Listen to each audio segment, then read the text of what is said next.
Welcome to Baseball Biz on Deck. I'm Mark Corbett, and with me, of course, is Mr. Matt Germain. How you doing today, Matt? I'm doing well as I can, watching the Trop's roof get torn to pieces. Oh, my gosh. First off, most folks know by now, I live out here in the Tampa Bay area.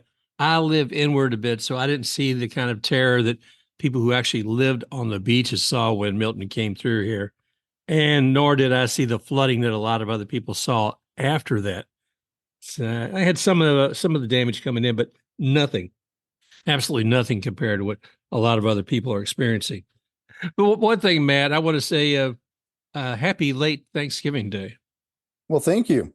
Yeah, we had a good one. There was one rainy day, but other than that, we had some pretty decent weather, so no complaints and lots of good grubs, some good activities, and it's the downtime you need this time of year. Oh, yeah. Well, and I want to say thank you to our Canadian friends, not just through the Thanksgiving that they celebrated the other day, but also for the great aid that they've given to the people of Florida down here during this very needy time.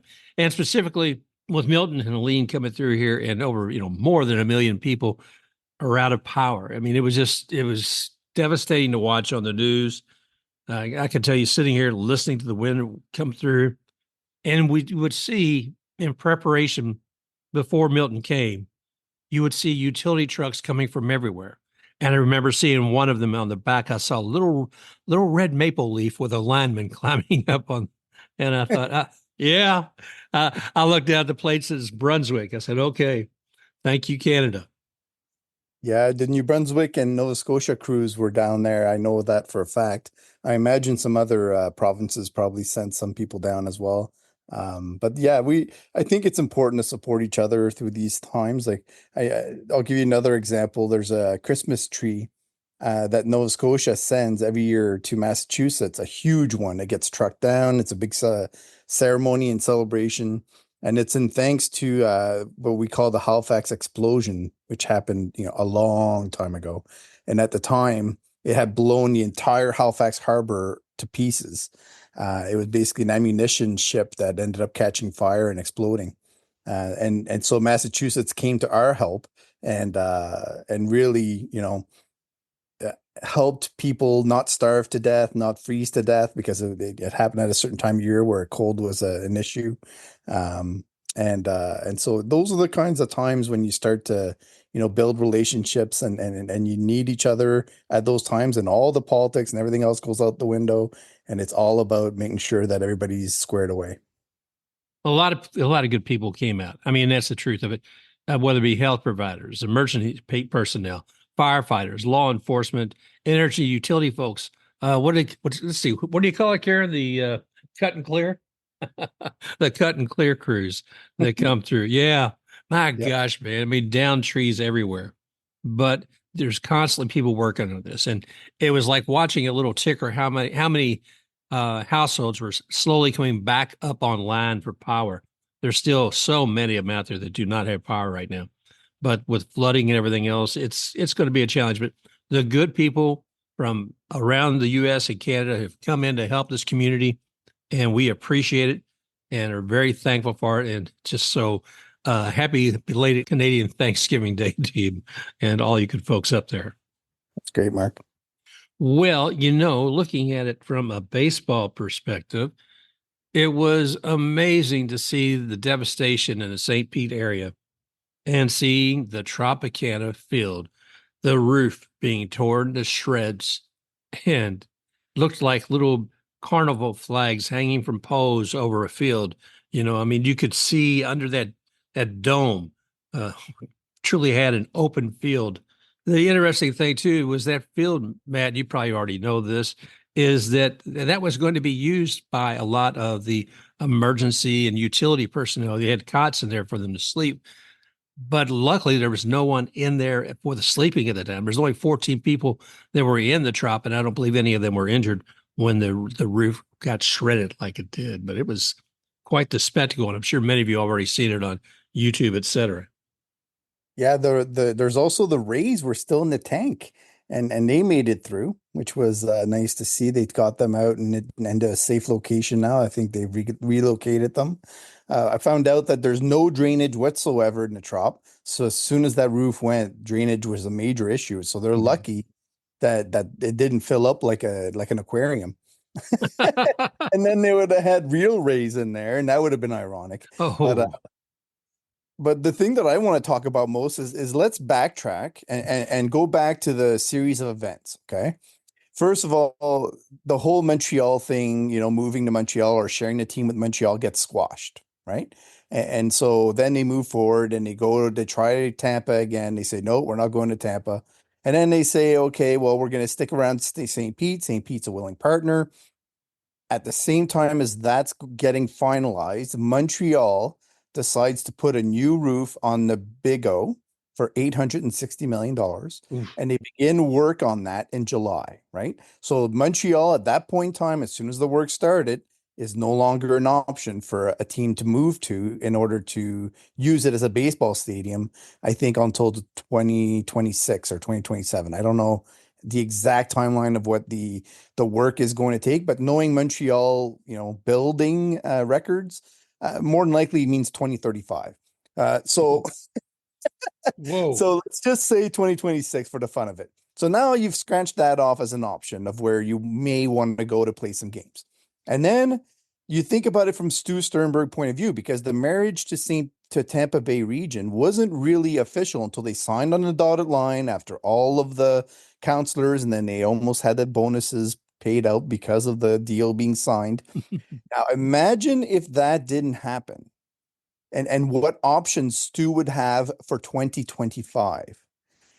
Because that the agreement was signed, sealed, and delivered, now he's bound to the region regardless of what happens in 2025, 26, 27.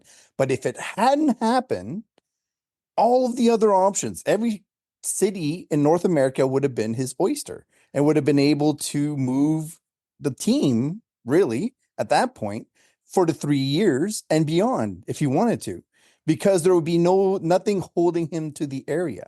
Whereas now, because they've done that work, it married the Rays to the region, even though they may not have a stadium worth investing the money that it's going to take to fix that roof for the next 3 years. Isn't that crazy? Oh, it is. I mean, when you think about the whole sequence and you think that if if they had not had that agreement, Stu would have had carte blanche to go wherever he wanted to with the Rays He after would this have. disaster. Yeah. Gosh. Oh, I mean, I'd put up. I was thinking the A's. They obviously they're going to Vegas. That was something that's done. Mhm. That the Trop. Yeah, my gosh. I wonder how some of those people on the council who voted for the Race Stadium are feeling, because I know there was some question about having enough funds to re-nourish the beaches on a regular basis.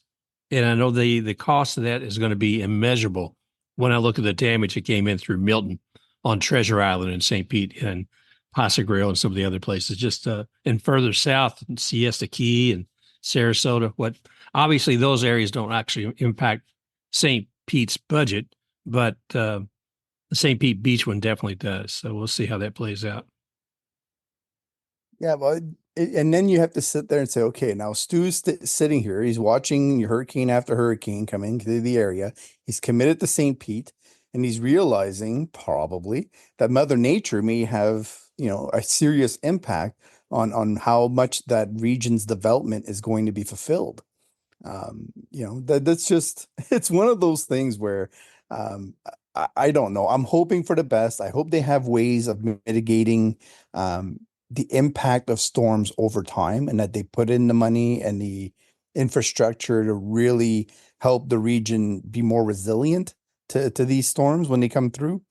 But so far, they've just basically been, oh, we'll clean it up when after it comes through, we'll clean up and start over. And so we'll see how that goes and whether or not they start looking at options that can actually minimize the impact. I don't know what that is, but it's going to be interesting to see. I know when Helene came through about 2 weeks ago, their Tampa General Hospital, their hospital was actually sitting in the bay of Tampa Bay, sitting Mm. right there looking out at it.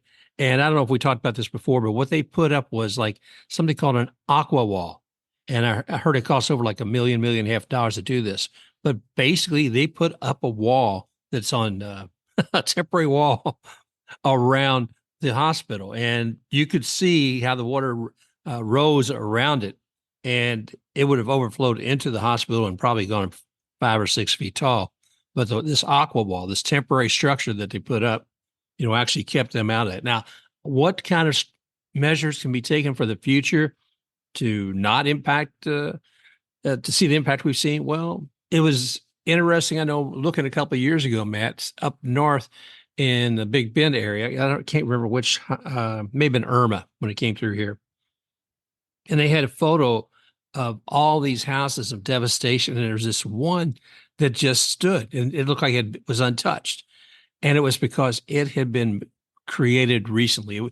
The old structure had been raised to the ground, and the new one had all the hurricane proofing as much as you could do with a house.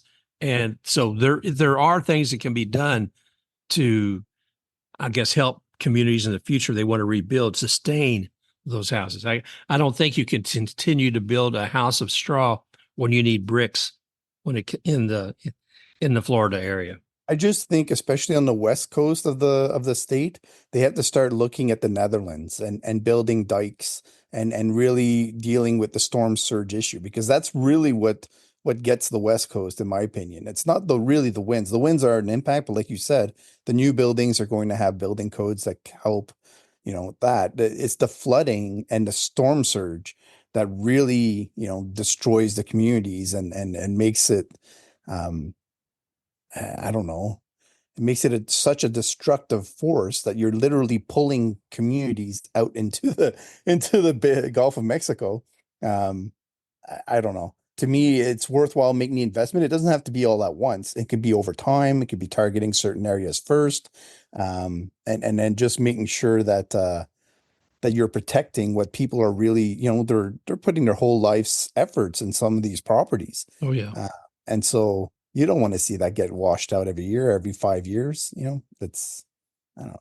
It's sad, but like I said, also the problem's only going to get worse as the water raises. Like the glaciers are melting, and they're actually raising the water levels over time. So Right. this isn't the problem that's going to go away. If anything, it's going to get worse. So that's why I'm saying I'm hoping that they make the investments in those systems, which are proven to be effective.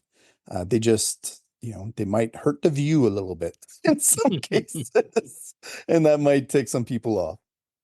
Yeah, and that's the thing. I mean, if you can't necessarily have everything you want throughout time, and Mhm. Mother Nature, has gotten to be a beast with all of this, and I'll say those dreaded words nobody wants to hear. Climate change has definitely made an impact on this, and it's going to continue to. And the longer we want to turn our heads away from it, it's not going to make a damn bit of difference what we wish to acknowledge or not acknowledge. What's going to make a difference is if we address it like you're talking about as well, and maybe taking a note from the Netherlands with the dikes. I think that's a good plan. With all this devastation to kind of coming back to baseball, I was thinking of the all American women's baseball tournament that was last year held in November in Sarasota, and it was held at the Baltimore Orioles spring training facility, the Ed Smith Stadium. And I was wondering, I haven't looked yet to see how that held up, but then I thought again, we've got 15 different minor league teams baseball uh, fields, if you will, in this area.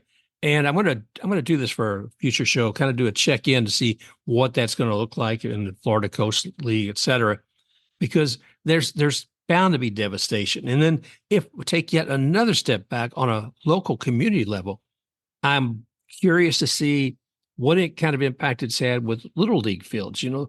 If we're trying to build excitement about a game, are we going to be able to still have fields for kids to do this with? I think probably so, but it's just one of those things where it's one part of a bad situation that needs to be addressed. And thinking from a baseball's perspective, that's just another piece to it. Yeah, there's a lot of change coming around, and I just hope that the people think things through when they make the commitments to certain things, just so that they're long lasting and and as successful as possible. Well, let's hope that's the case, my friend. But I did mention the All American Women's Baseball Classic that was held in Sarasota last year. This year, it was being held in Durham. Man, I love it, Matt. Up there with the Rays AAA system. The let's see, the folks from the Capital Broadcasting Company and the Durham Bulls hosted it this year, which was great. Sousa Pay from the All American Girls Professional Baseball League years ago.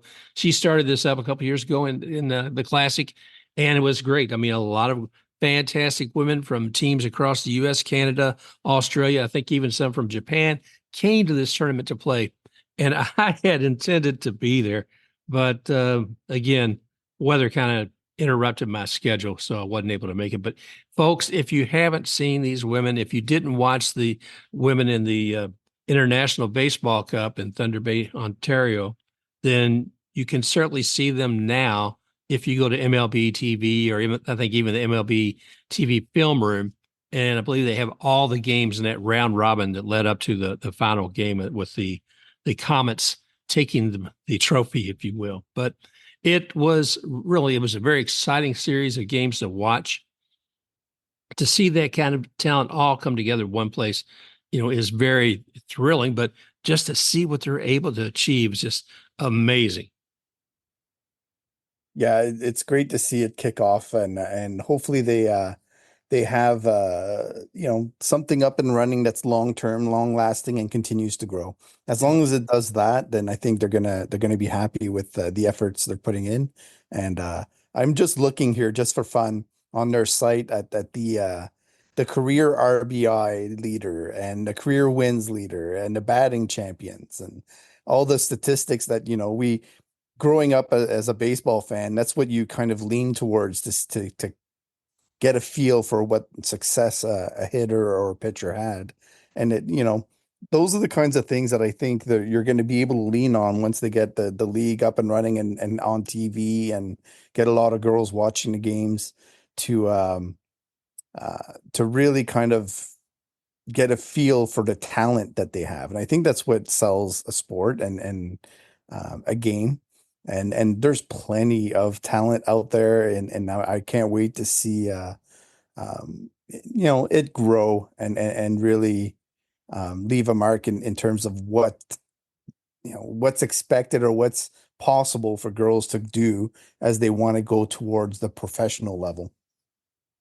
Well, you and I both, as dads, have young ladies in our families, certainly appreciate that as well. I mean, I want to see that for any parent, but to give them role models like these women and to see the people who made a difference with us. I mentioned Sousa Pay, who was kind of the guiding force from the very beginning.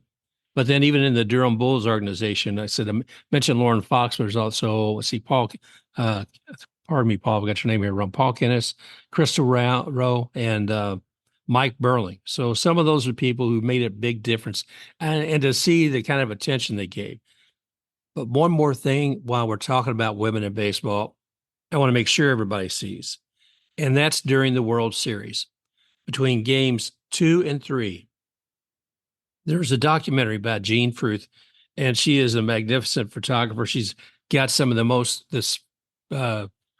She captures moments during a game, whether it be somebody at the bat, whether it be a pitcher, whether it be somebody who's sitting on the bench looking, contemplative of what's going to be next. She captures all those images, but she does it with a story in this documentary. It's going to run on MLB between games 2 and 3. It's called See Her, Be Her. So I heartily recommend everybody check that out. It has like profiles of like I think maybe 7 or 8 different women who've been involved with the game and what kind of differences they've made with women in baseball. So check that out. Sounds awesome. Yeah, yeah. Well, talking about awesome. Since we don't have anybody in the postseason and I'm not paying for a service. Hang on, Mark. Whoa, whoa, whoa, whoa, whoa. I believe, if my eyes don't deceive me, that I've been watching Brent Honeywell pitch. I watched Phil Maton pitch. I watched Alex Cobb pitch. I watched like endless X-rays after X-rays after X-rays paraded out there on the field. Yep. And so we do have some things to watch, I guess. But yeah, I hear what you're saying. It's not the kind of Rays link that we want in the playoffs. No, no, not the race, but yeah, the X race definitely. Heck, I mean, even Kevin Kiermaier, buddy, there he is with the Yeah. Dodgers. I mean, that was kind of a mind blower. What's he? Tommy Pham was with the Mets as they were crawling through earlier on. Who else, man? I can't think of it. Well, There's Jake there's Cronenworth. yeah, Kyle Manzardo's playing with the Guardians. There you go. Uh, that's a big one. So there's a lot of links. There's reasons to watch basically, and some of them, we all know they have some coaches in the background or in the front office that have rubbed shoulders with the Rays brass and at certain points in time. And I don't know that I figure half the scouting department of the Guardians must be, ex-Rays because they keep trading players back and forth like like it's a must do every year. Oh So yeah. yeah, no, it's been a fun playoff so far. I'm not happy with the fact that the big budgeted teams are, aside from the Guardians, are the ones that have stuck around, because it's just playing into the hands of the commissioner and what he wanted and what baseball wanted. I know the ratings are looking better than they have in a long time. I think it's like the best in the last 17 years because of the big markets. But I think if you looked at the ratings and you took out New York and LA and you said, how does that compare to, the ratings for the rest of the areas? Probably would be one of the lowest in recent memory. But it's all about how you frame things, I guess, that works with people's benefits. Well, what do you think about a frame that's a Subway Series in the World Series? I I think a Subway Series would be great for New York, but it really wouldn't draw much attention outside of it. Like I think the stories would be there to say, okay, it's Cohen trying to, get his team to finally match up and beat the Yankees, especially if the Mets win, then that would be quite the story. But if it ends up being a Subway Series and it's a quick, 4 or 5 game Yankees win, then it's just going to be a whole hum, same old, same old. So it depends on the outcome, I guess, more than anything. I still think that baseball wants the Dodgers in there no matter what. Oh Like yeah. they want Ohtani, they want Freeman, they want Betts, they want the West Coast, East Coast, time zones involved. Um, and so that's what they're aiming for, I think. And then probably why you could argue that they bent the rules by allowing that Ohtani contract to go through the way that it is. I've seen Major League Baseball squash contracts for a lot lesser things than what the Dodgers got away with on that one. So there's a lot of scheming and kind of accommodations being made to make this happen. And I just, to me, it's a little bit sad, but it is what it is. We can't shy away from it. Baseball is built with rules that allow the big spenders to out I guess talent everybody else if they so choose to. So that's the system that they've set in place, and they've shunned what every other league has done, which is basically even the playing field to a degree, so that you can actually compete on an even keel, even if you're Green Bay or if you're Cleveland or if you're whatever little town you want to talk to have a team. Um, so maybe we'll get there one day, but not today. No, and it's interesting. I mean, I was wondering if Steve Cohen was buying that team a few years ago, but it hadn't happened.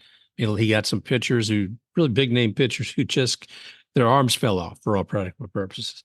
But yeah, I would like. I guess I would like to see the Guardians and the Mets in some cases. But let's face it, America wants to see the Dodgers. I think you're right there. There's such amount of talent there, whether it be Mookie Betts, whether it be Freeman, whether it be Shohei Ohtani, let's see, Teoscar Hernandez or Kevin Kiermaier.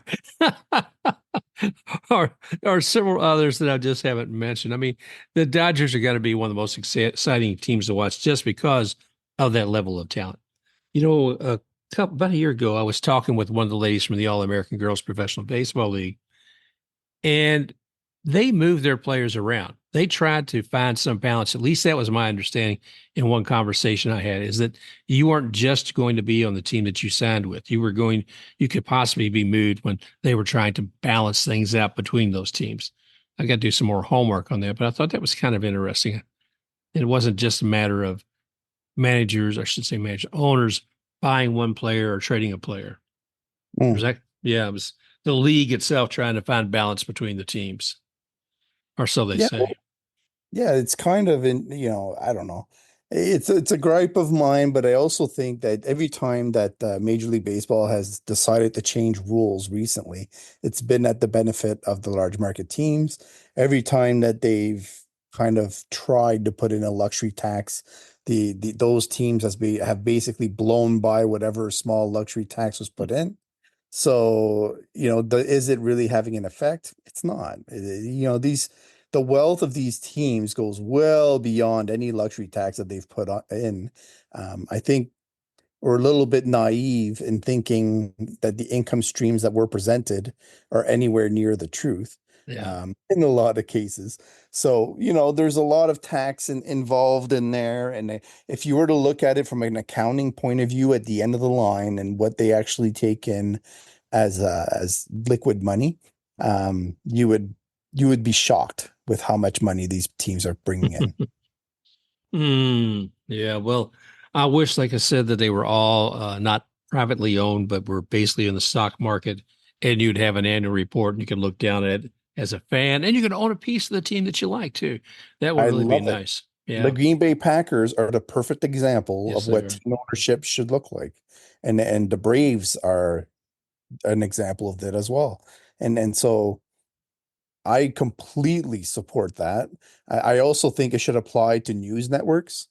I think it should apply to a lot of different industries where the public has an interest and it's kind of beneficial to the sport or the environment of that whatever you're talking about, to have a non-corporate view of things, Yeah. so that the passion and the will of the people can come out and actually guide the outcomes.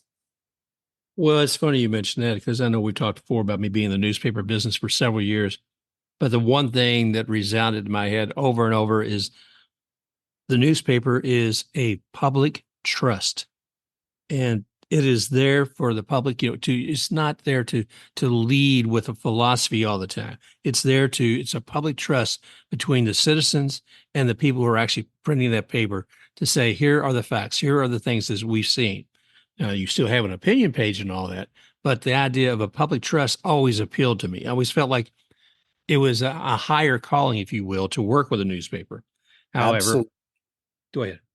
Go ahead. No, finish your thought. No, I was just that, and that's changed. And one of the kind of odd things about reading a newspaper, one, I would read other products, other news art products that I knew was something that I didn't necessarily agree with, that they had a different editorial viewpoint, because you never learn anything if you keep looking in the same glass bubble that you're contained in. You don't see anything else but your own reflection. Like Google does that for us. That says, "Oh, you looked at this. Let me show you more of the same file you've been Yeah. looking at the rest of the time." But the nice thing about a newspaper, man, I mean, a physical newspaper, is you open it up and you're reading a story, you're reading one thing, and then there's another story that appears on that page you weren't even thinking about. I mean, you could be looking at something on coming up with a ball game, and yet there might be another story in there about a change in the court system. I mean, as far as how a case that was going on about discrimination or something. So you would fall across all these stories in there. You'd have something in the newspaper that was called jump pages. You would read a story to a certain point on a page one, and it would say, continued on page 31. So you would go to that page 31, and there would be other stories there as well. But the newspaper was a point of discovery for a lot of different stories, a lot of different opinions. That's all. Yeah, well, the news is supposed to be at first and foremost, whether it's not meant to please one person or another. It's supposed to be based in fact. That's where you're supposed to be able to go and trust that the information you are presented has been vetted with enough sources by the editor, by a group of people who are well intentioned to make sure that what they're presenting you are not lies. And so the perversion of that in recent times has caused everybody to question everything and to suddenly believe people that are not valid sources of information. And so when you now have that, and on top of it, you allow people with a political interest to purchase entire news networks and organizations and Yeah. corporations and influence what it is that they're allowed to present and not, and what they're supposed to think and not think, then you've completely destroyed the fabric of where society for decades, maybe a full century, got the majority of their information. And now, like you said, you've thrown them into Google, and every doctor you talk to will tell you, don't research it on Google Yeah. because you scare yourself to death, right?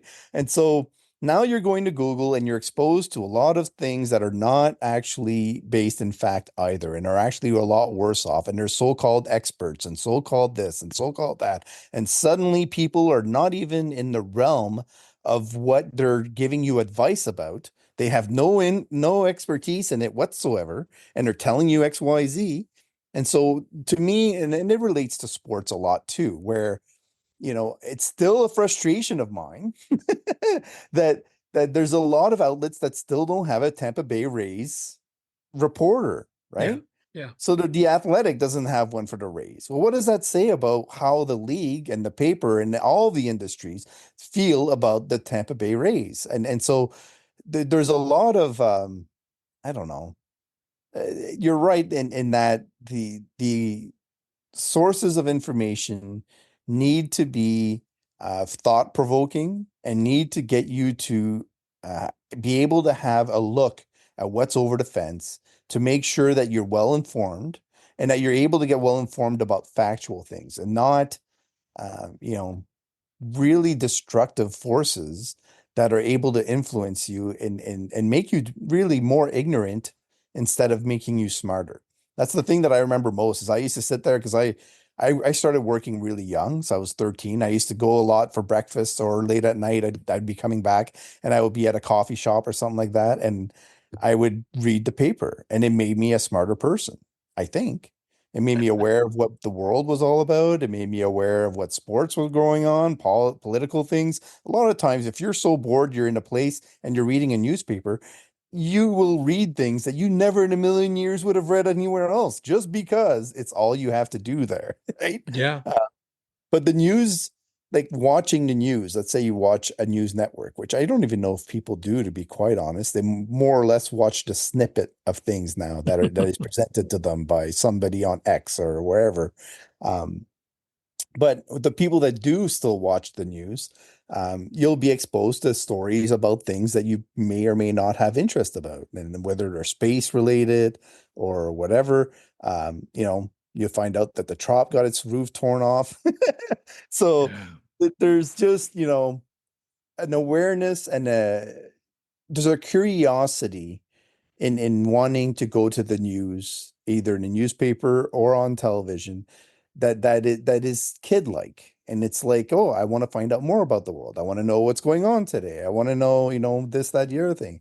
And it when it's ruined by all these ill-meaning people and organizations, it destroys something that was once upon a time a beautiful thing. Well, it seems like the expectation for me was of any news publication once upon a time was it would be true to the the facts and even true to itself if it has a certain philosophy, but it makes that apparent. And like you were saying, as far as you put a story together, there's some basic things in journalism. Like you're saying, you don't just go with one source of something. You need to verify it with backing it with two or three, sources to say, instead of saying, "Oh, I just heard so and so said this," or "I heard on the internet this." Okay, do your freaking homework And don't publish a story until you've got some facts, some solid support that says, whatever that statistic may be, find more than just that one point of information that you got it from. And true newspapers, true news people do that. But those who have a political agenda and own a news broadcasting source, it doesn't matter to them, and it's not. So we, as people, as citizens, need to be aware of that for ourselves when we imbibe, when we digest some of this stuff. There's facts out there, but there's so much out there that's crap too, and don't be ready to just accept it all from each source. Understand the philosophy behind the source that you're looking at for that information. Can I plug something in here, Mark? Um, Please. what I use in order to get my news now, and it's an app that anybody can download. It's called Ground News.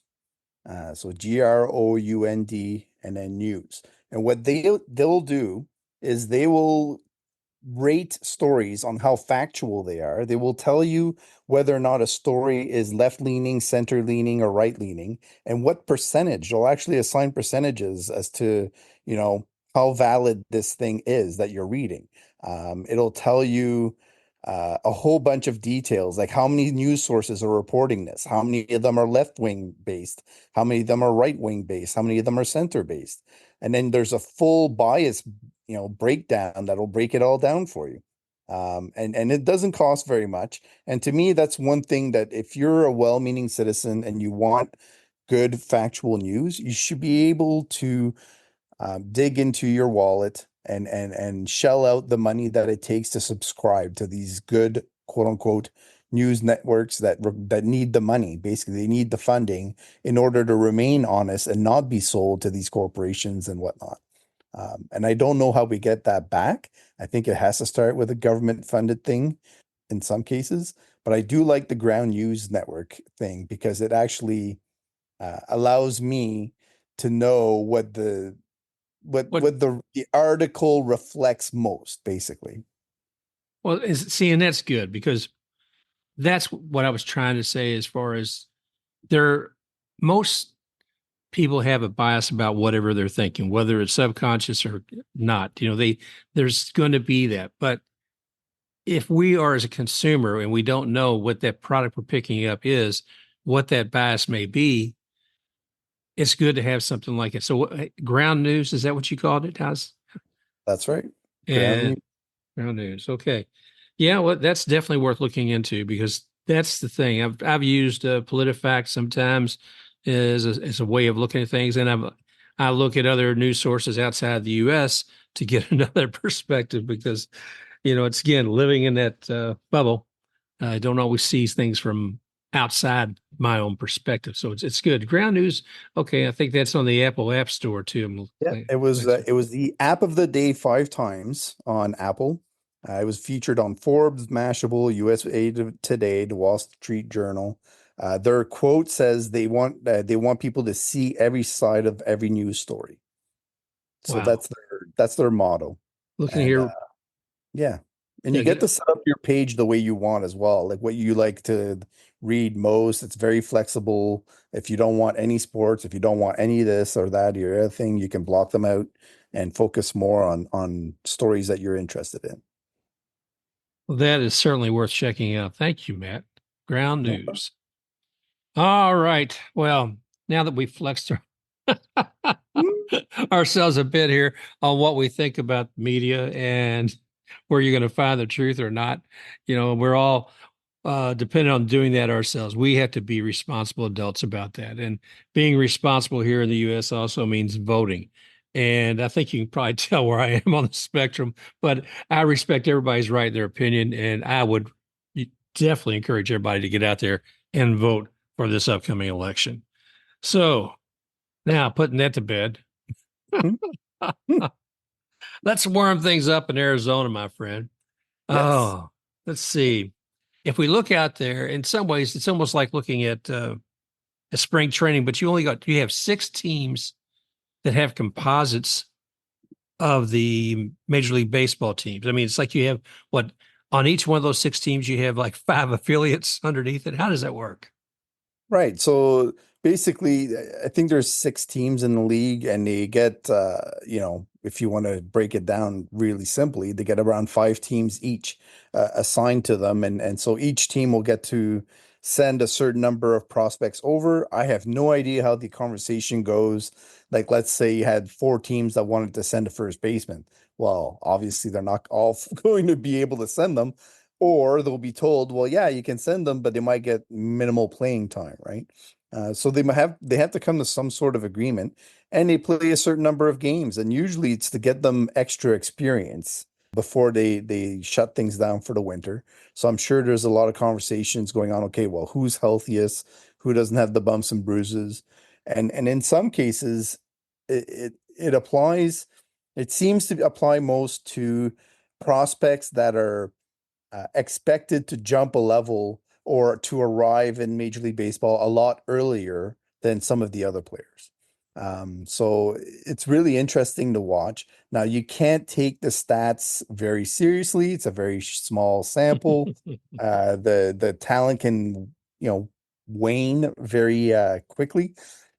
And a lot of these pitchers are tired, they've had long seasons, or they're rusty, they're coming back from injury, and they're just trying to get some extra work in.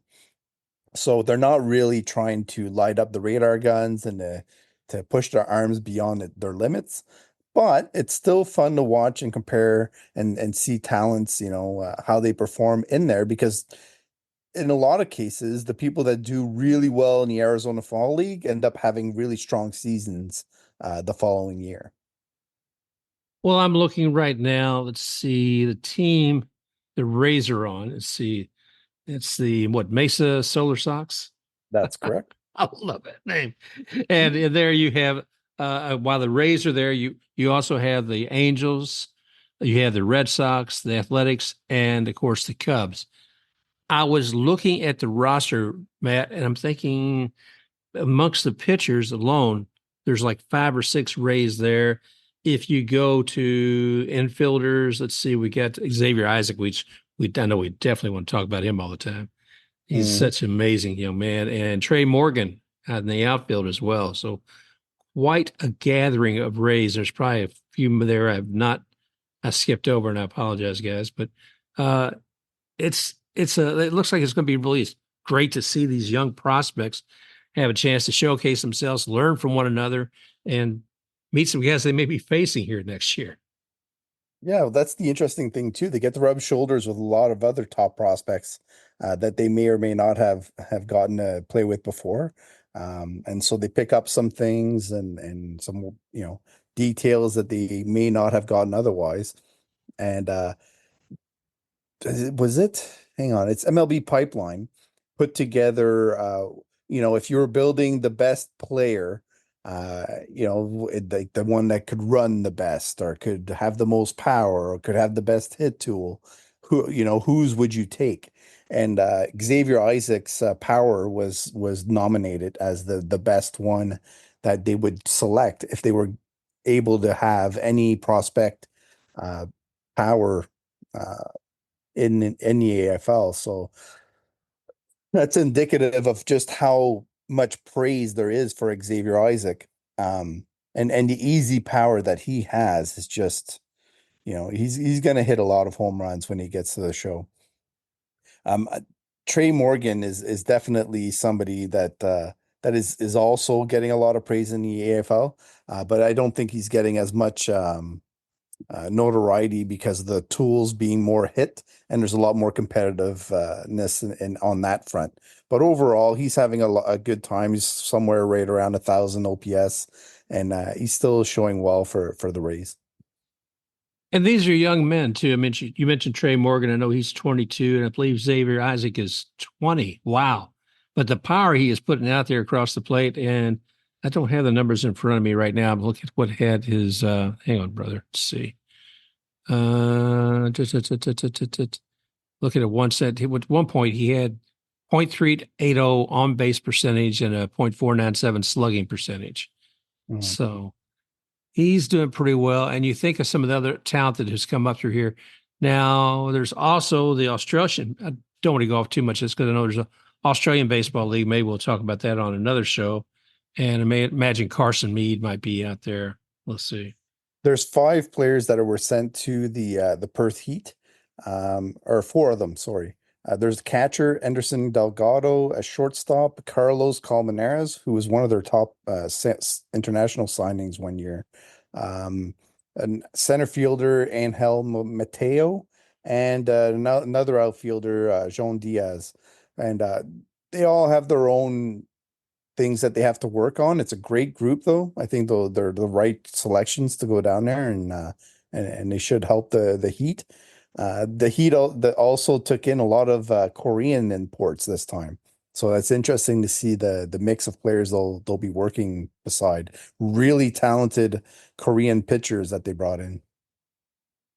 That's always curious to me too, because I believe, and I have to find the rules in this, the Australian Baseball League actually limits the number of players that can come from outside of Australia. I think because they want to actually have some locals on Yeah, there.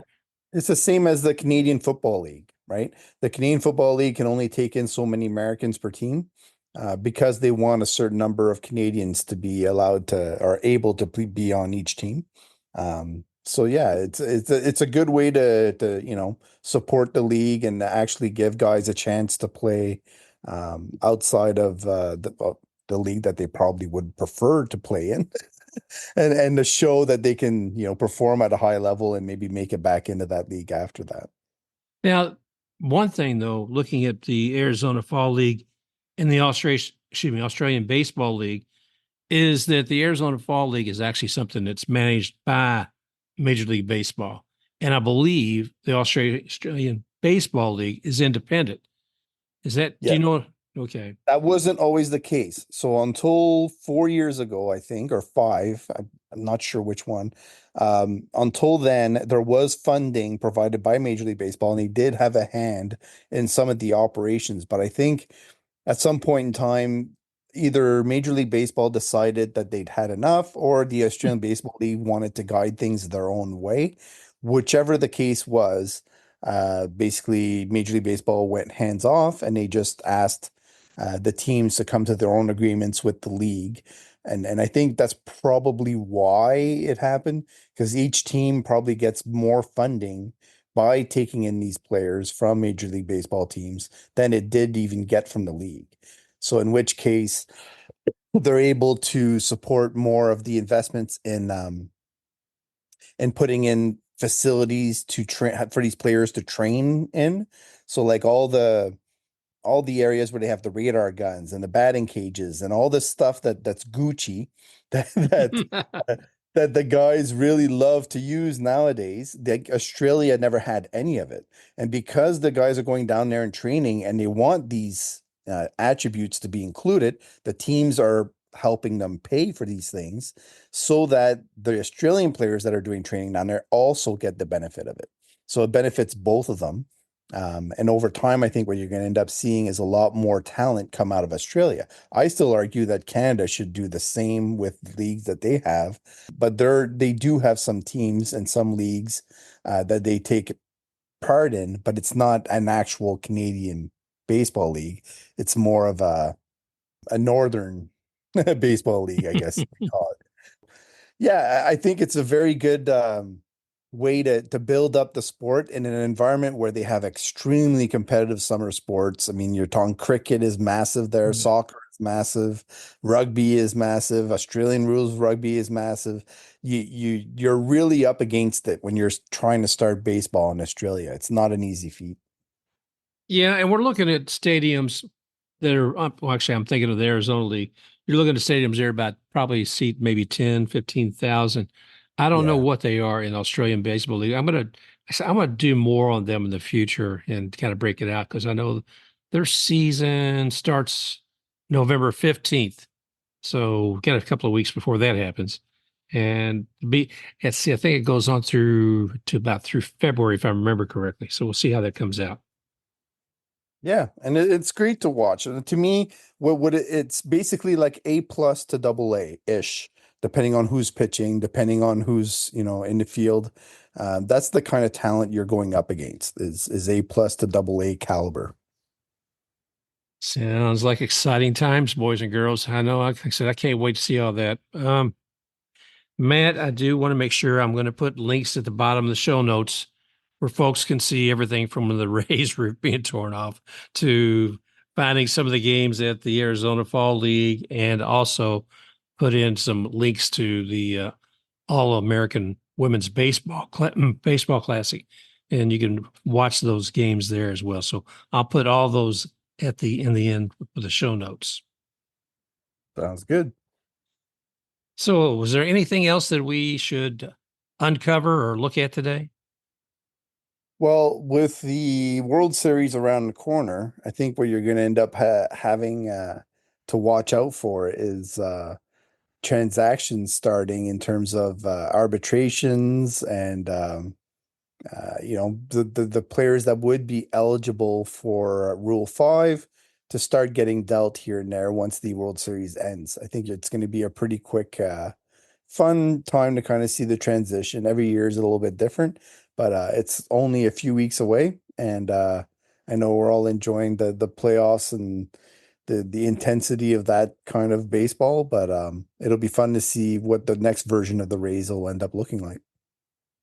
Yes, indeed. Yes, indeed. We'll see what happens with the pocketbooks, and we'll see if the Rays say, "Hey, Pete, why don't you come on back to St. Pete? Come on, Pete Alonso." No, I don't know. Don't think we have a pocketbook for that, but it would be nice. Let's see. Yeah, it's a pipe dream, but yeah, it's fun. All right, man.